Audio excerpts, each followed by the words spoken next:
So যখন আমরা অপশনের কথা বলি, সো অপশন দুই ধরনের মেইনলি, একটা হচ্ছে কল অপশন আর একটা হচ্ছে আমাদের পুট অপশন। সো একটা option gives the holder of the option or the buyer of the option the right to exercise, right to buy অথবা right to sell. So when it is right to buy, it's called call option. When it is right to sell, it is called put option. So an option gives the buyer of the call option the right to buy the underlying. So যে অপশনটা আসলে by করছে সে আসলে কি পাচ্ছে, সে right পাচ্ছে। Right to what? Right to buy the underline.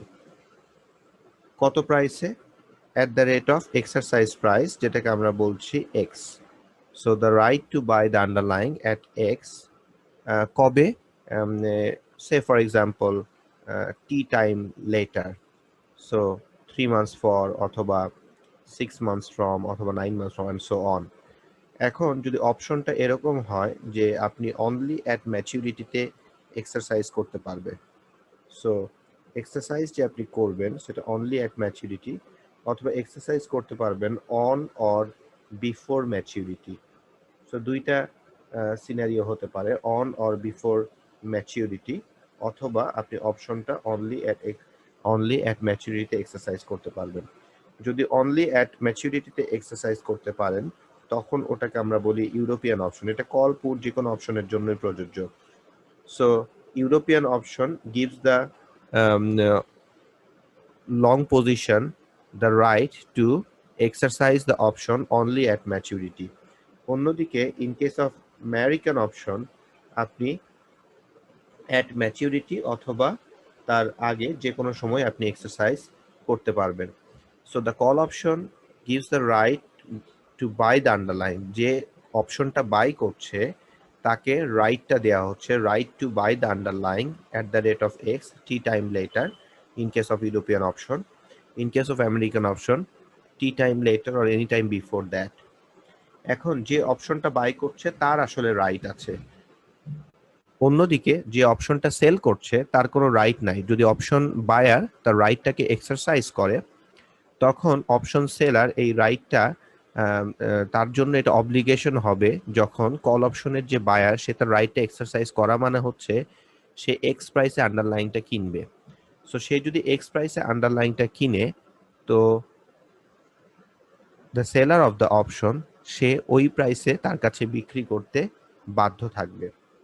এখন ফর এক্সাম্পল অ্যাট ম্যাচুরিটি আমরা দেখলাম যে, ধরে নিলাম এটা একটা ইউরোপিয়ান অপশন। সো ইউরোপিয়ান অপশনে অ্যাট ম্যাচুরিটিতে আন্ডারলাইং এর price less than X, X হচ্ছে স্ট্রাইক প্রাইস আর এসটি হচ্ছে আন্ডারলাইং প্রাইস, অথবা এসটি গ্রেটার দ্যান এক্স। এই দুই সিনারিওতে আমরা যদি দেখি যে the buyer of the option, মানে যার পজিশনটা লং, যে অপশনটা বাই করছে তার পজিশনটা হচ্ছে লং, আর যে অপশনটা সেল করছে তার পজিশনটা হচ্ছে short. So long position in a call option, তার রাইট আছে অ্যাট ম্যাচুরিটি এক্স প্রাইসে আন্ডারলাইনটা বাই করার।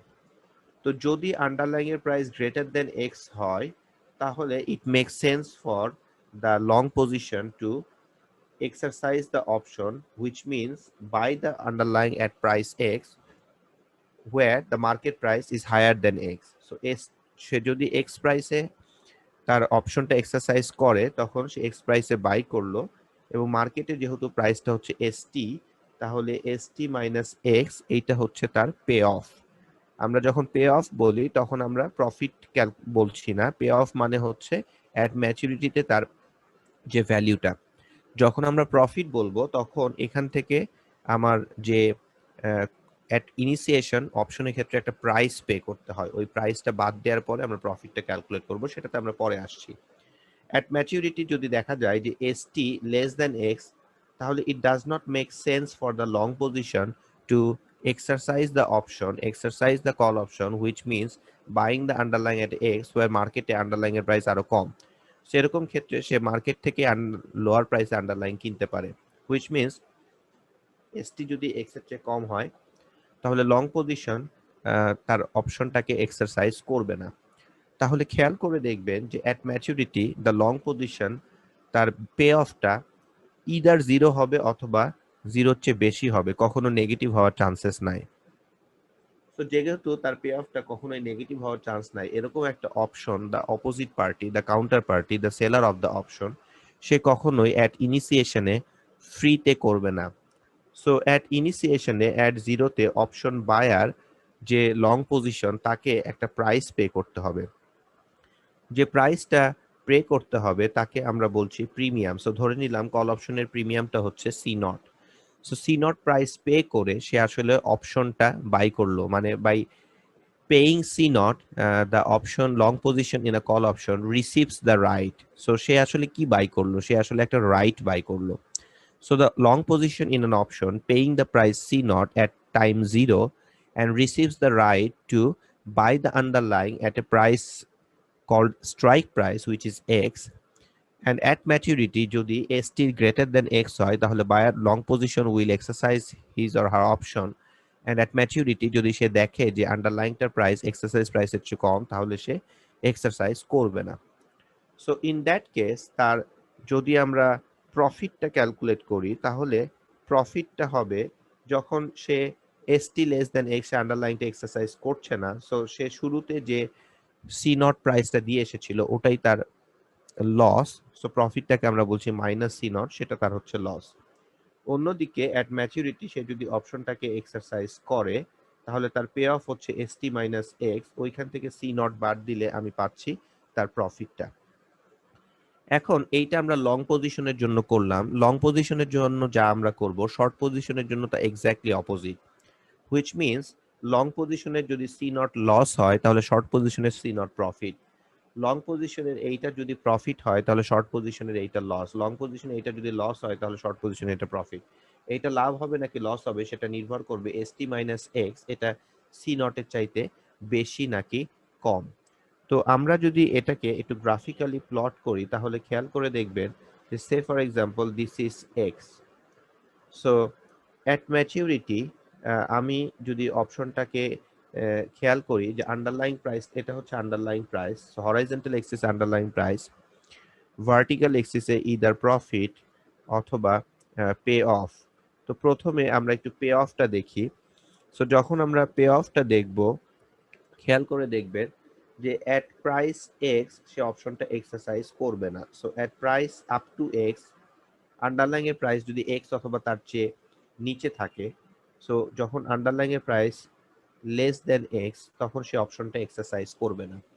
সে যদি অপশনটা এক্সারসাইজ না করে তাহলে পে অফটা হচ্ছে 0, এবং পে অফ যদি 0 হয় তখন সে যে প্রাইসটা পে করে এসেছিল C0 সেটাই তার হচ্ছে লস। সো এই পর্যন্ত আমরা ধরে নিলাম দিস ইজ C0, এইটা তার জন্য লস। যখন তার পে অফটা 0 তখন সে যে শুরুতে প্রিমিয়ামটা পে করে এসেছে সেটাই তার লস। তার ব্রেক ইভেন হবে যখন ST - X - C0 equals to 0 হবে। সো তার মানে হচ্ছে ST সমান X প্লাস C0, এইটা হবে তার break even. So break even যদি আমি এখানে ধরি, সো এইটা হচ্ছে আমার X plus C0। So exercise প্রাইসের সাথে আমার প্রিমিয়ামটা যোগ করলে আমরা ব্রেক ইভেনটা পাচ্ছি। সো এই ব্রেক ইভেনের নিচে এই অংশটুকু খেয়াল করে দেখেন তার লস হচ্ছে, বাট এই লসটা C0 এর চাইতে একটু কম। এখন any price above x plus C0, এই প্রাইসের চেয়ে যত আন্ডারলাইন প্রাইস বেশি হবে তত আমার যে লং পজিশন তার প্রফিট হবে। So when ST greater than X তখন the long position in a call option সে তার রাইটটাকে এক্সারসাইজ করবে, এবং সে তার রাইটটাকে যদি এক্সারসাইজ করে তার ST - X যদি গ্রেটার দেন C0 হয় তখন তার প্রফিট হবে, এবং এই প্রফিটটা ST যত বাড়বে তত প্রফিটটা বেশি হবে। অন্যদিকে পে অফ ছিল এইটা। So this is the pay off. So pay off এবং প্রফিটের মধ্যে যে ডিফারেন্সটা সেটাই হচ্ছে আমার C0। So ultimately this is the graph for long position. So একজন long position in a call option তার যে গ্রাফটা হবে সেটা আপনি খেয়াল করে দেখবেন এনি প্রাইস এক্স এর চেয়ে আন্ডারলাইং এর প্রাইস অ্যাট এক্স অথবা তার চেয়ে লোয়ার হলে সে যে প্রিমিয়ামটা পে করে এসেছে সেটাই তার লস, এবং এনি প্রাইস অ্যাবাভ এক্স তার দেখা যাবে লসটা কমতে থাকবে। আন্ডারলাইং এর প্রাইস যখন এক্স প্লাস সি নট এর চেয়ে বেড়ে যাবে তখন তার প্রফিট হবে। তাহলে আমরা বলতে পারি যে কল অপশনের ইন্ট্রিনসিক ভ্যালু বা pay off at maturity, so at maturity তার পে অফটা হচ্ছে এক্স এসটি মাইনাস এক্স অথবা জিরো, এই দুইটার মধ্যে যেটা বড়। সো এইটা লং পজিশনের পে অফ। শর্ট পজিশনের পে অফটাকে আমরা বলবো minus max ST minus x কমা জিরো। সোজা কথা লং পজিশনের যে পে অফ সেটার আগে আমরা একটা মাইনাস বসিয়ে দিব। সো তাহলে আমরা একটা কল অপশনের ক্ষেত্রে আমরা দেখলাম যে পে অফ হচ্ছে অ্যাট ম্যাচুরিটিতে ম্যাক্সিমাম এসটি মাইনাস এক্স অথবা জিরো, মানে এসটি মাইনাস এক্স অথবা জিরো এটার মধ্যে যেটা বড়। এবং আমি যখন প্রফিট ক্যালকুলেট করব, প্রফিট ক্যালকুলেট করার জন্য আমাকে সিম্পলি পে অফ থেকে আমার কল অপশনের যে প্রিমিয়ামটা পে করে এসেছি সেইটা আমাকে কি করতে হবে, বাদ দিতে হবে। সো কল অপশনের যে প্রিমিয়ামটা পে করে এসেছি সেইটা হচ্ছে আমার সি নট, আমার ম্যাচুরিটিতে পে অফ হচ্ছে এসটি মাইনাস এক্স অথবা জিরো, এই দুইটার মধ্যে যেটা বড়, সেখান থেকে আমি সি নট বাদ দিলেই আমি আমার প্রফিটটা পেয়ে যাচ্ছি। এবং একজন লং পজিশন যে হোল্ড করছে সে তখনই তার কল অপশনটাকে এক্সারসাইজ করবে যদি এসটি গ্রেটার দেন এক্স হয়। এসটি যদি লেস দেন এক্স হয় তাহলে সে তার কল অপশনটাকে এক্সারসাইজ করবে না। এখন আমরা এই গ্রাফটা যদি শর্ট পজিশনের জন্য দেখি তাহলে খেয়াল করে দেখবেন this is X, so any price up to x long position তার অপশনটাকে এক্সারসাইজ করবে না। সো লং পজিশন যদি তার অপশনটাকে এক্সারসাইজ না করে তাহলে শর্ট পজিশন শুরুতে যে সি নট প্রাইসটা পেয়ে এসেছে সেটাই তার profit. Up to X plus C nought এই পর্যন্ত তার প্রফিট হবে, কিন্তু যখন প্রাইস এক্স এর চেয়ে বেড়ে যাবে তার প্রফিটটা কমতে থাকবে এবং জিরোর দিকে যেতে থাকবে। যখন এক্স প্লাস সি নট তখন তার ব্রেক ইভেন, তখন দ্য পে অফ তার প্রফিটটা হচ্ছে zero. Any price beyond X plus C nought ST যত বাড়বে তার লস তত বেড়ে যাবে। সো এই পর্যায়ে তার লস হবে। সো খেয়াল করে দেখেন এসটি যত বাড়ছে তার লসটা বাড়ছে। সো এই স্ট্র্যাটেজি থেকে শর্ট পজিশনে খেয়াল করবেন তার ম্যাক্সিমাম প্রফিট হতে পারে সি নট, কিন্তু তার ম্যাক্সিমাম লসটা আনলিমিটেড। অন্যদিকে আমার যে লং পজিশন তার জন্য ম্যাক্সিমাম প্রফিটটা হচ্ছে আনলিমিটেড কিন্তু তার ম্যাক্সিমাম লসটা হচ্ছে সি নট। সো লং পজিশনের যে ঘটনা ঘটবে শর্ট পজিশনে ঠিক এক্স্যাক্টলি অপোজিট ঘটনা ঘটবে, হুইচ মিনস লং পজিশনের যদি প্রফিট হয় শর্ট পজিশনের loss exactly equal amount of loss, long পজিশনের যদি লস হয় শর্ট পজিশনের প্রফিট, লং পজিশনের যদি ব্রেক ইভেন হয় শর্ট পজিশনেরও ব্রেক ইভেন। এখন আমরা বলছিলাম যে অপশনটা সে কখন এক্সারসাইজ করবে in the case of call option. আমরা অপশনের যে কোনো মোমেন্টে যদি দেখতে চাই যে অপশনটা কি অবস্থা, অপশনটার ভ্যালিউ কি অবস্থা, তাহলে আমরা দেখার চেষ্টা করি এস গ্রেটার দেন এক্স কিনা। So S T greater than x যদি হয় তখন আমরা কল অপশনটাকে বলি ইন দ্য মানি, আর যদি S T equal to x হয় তখন আমরা তাকে বলি অ্যাট দ্য মানি। আর যদি আমার কল অপশনটা এক্সারসাইজ প্রাইসের চেয়ে ছোট হয় তখন আমরা বলবো out of the money. So S T less than x out of the money, S T greater than x in the money, S T equal to x at the money. অন্যদিকে আমরা